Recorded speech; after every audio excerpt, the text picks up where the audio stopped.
Hello viewers, আজ আমি আপনাদের করে দেখাবো আলু দিয়ে ইলিশের ঝাল। সেজন্য লেগেছে আলু কুচি। আমি কাটারের সাহায্যে আলুটাকে ধুয়ে কুচি করে নিয়েছি। মরিচের গুঁড়া 2 টেবিল চামচ, হলুদ গুঁড়া 1 টেবিল চামচ, রসুন বাটা 2 চামচ, স্বাদ মতন লবণ, ইলিশ মাছ কয়েক টুকরা, আর তেলে ফোড়নের জন্য 2টা তেজপাতা আর কিছু সামান্য জিরা, আধা চা চামচ জিরা। চলুন রান্নায় চলে যাই। আমার কড়াইটা গরম হয়ে গিয়েছে। আমি পরিমাণ মতন তেল নিয়ে নিয়েছি।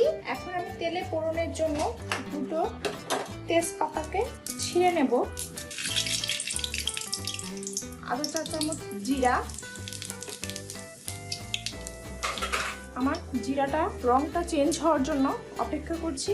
এখন আমি ইলিশ মাছগুলো দিয়ে দেব হালকা ভাজার জন্য। হলুদ লবণ মাখিয়ে নিয়েছি।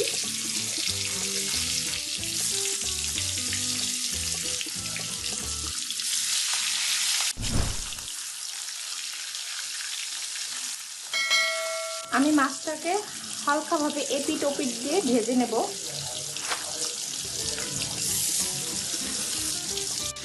মাছগুলো আমার ভাজা হয়ে গেছে। এখন আমি মাছগুলো উঠিয়ে নেব। আমি হালকা ভাজা দিয়েছি।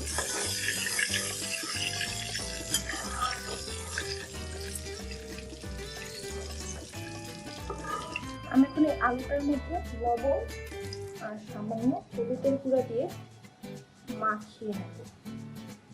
এখন আমি এই তেলটার মধ্যে আলুগুলো দিয়ে দেব।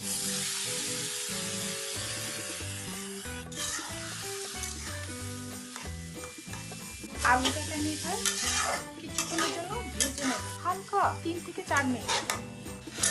আমার 3 মিনিট একটু নাড়া শেষ। এখন আমি রসুন বাটাটা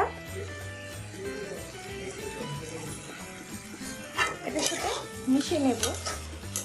মরিচের গুঁড়া, যে যেরকম ঝাল খাবেন সে সেরকম মুখের অনুযায়ী ঝাল দেবেন। এই মাছটা প্রচুর ঝাল হয়, বিশেষ করে এটা নোয়াখালী অঞ্চলে বেশি চলে। এই রান্নাটা আমার ছোট ফুপি খুব ভালো রান্না করে।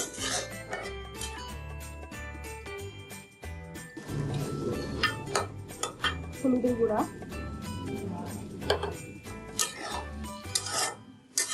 আমার মেশানো হয়ে গেছে। এখন আমি পরিমাণ মতো পানি দিব। 1 কাপ পানি, আরো আধা কাপ পানি।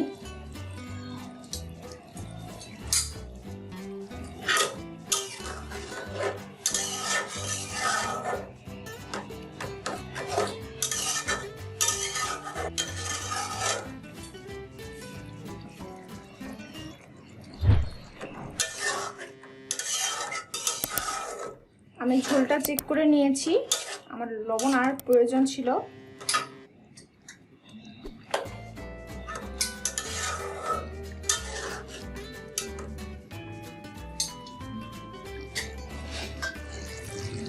এখন আমি মাছ ভাজাটা দিয়ে দেব।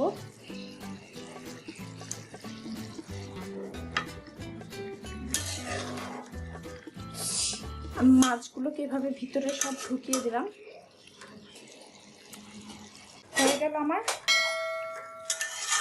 আলু দিয়ে ইলিশ মাছের ঝাল। এখন আমি নামিয়ে নেব। চুলার জলটা বন্ধ করে দিয়েছি।